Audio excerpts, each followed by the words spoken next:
More than a decade after the Na'vi repelled the human invasion of Pandora, Jake Sully lives as chief of the Metkayina clan and raises a family with Neytiri, which includes sons Nedium and Loak, daughter Tuk, adopted daughter Kiri born from Grace Augustine's inert avatar, and a human boy named Spider, the son of Colonel Miles Quaritch, who was born on Pandora and was unable to be transported to Earth in cryostasis due to his young age. To the Navy's dismay, the humans return and erect a new main operating base named Bridgehead City to prepare Pandora for colonization, as Earth is dying. Among the new arrivals are recombinants, Na'vi avatars implanted with the minds and memories of the Sea Star DA Marines, with Quaritch's recombinant as their leader. Jake initiates a guerrilla campaign against the RDA supply lines. Quaritch and his recombinants conduct a counterinsurgency mission against Jake, capturing his children. Jake and Neytiri arrive and free most of them, but Spider is taken by Quaritch, who recognizes him as his son. He decides to spend time with him in order to draw Spider on his side, and in turn, Spider teaches Quaritch about Na'vi culture and language. Aware of the danger Spider's knowledge of his whereabouts poses to their safety, Jake and his family exile themselves from the Metkayina and retreat to the Metkayina Reef People clan at Pandora's eastern seaboard, where they are given shelter, even though some tribesmen consider them to have demon blood for their genetic human heritage. The family learns the ways of the Reef People. Kiri develops a spiritual bond with the sea and its creatures, and Loak befriends Syria, the daughter of clan chief Tonawari and his wife Ronald. Loak gets into a fight with Syria's brother Aoning. When he returns to apologize at Jake's insistence, Aoning and his friends entice him to a trip into the territory of a dangerous sea predator and leave him stranded. Loak is saved by and befriends Metkayina,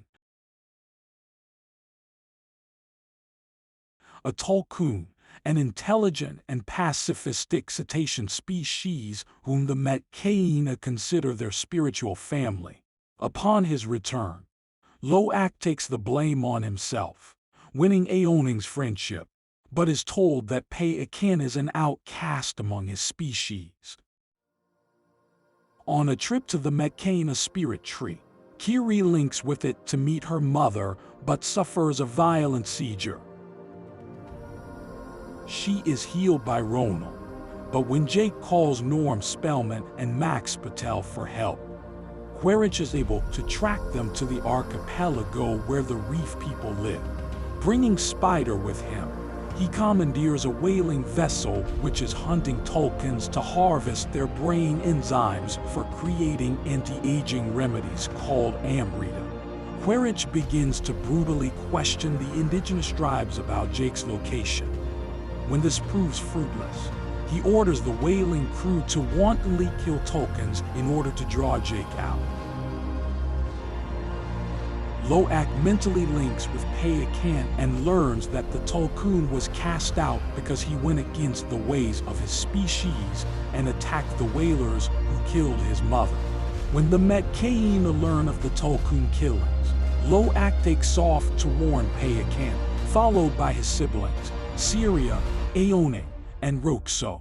They find Metkayina being chased by the whalers, and Loak, Syria, and Tuk are captured by Quaritch. With their children in danger, Jake, Neytiri, and the Metkayina set out to confront the humans. Quaritch forces Jake to surrender, but upon seeing Loak imperiled, Metkayina attacks the whalers, triggering a fight that kills most of the crew and critically damages the vessel, causing it to sink. Nedium rescues Loak, Syria, and Spider, but is fatally shot. Jake faces Quaritch, who uses Kiri as a hostage. When Neytiri does the same with Spider, Quaritch at first denies his relationship with him, but desists when Neytiri cuts Spider across the chest.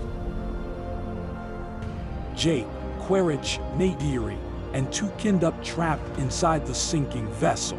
Jake strangles Quaritch into unconsciousness and is rescued by Loak and Payakane, while Kiri summons sea creatures to help her save Neytiri and Took. Spider finds and rescues Quaritch, but renounces him for his cruelty and rejoins Jake's family.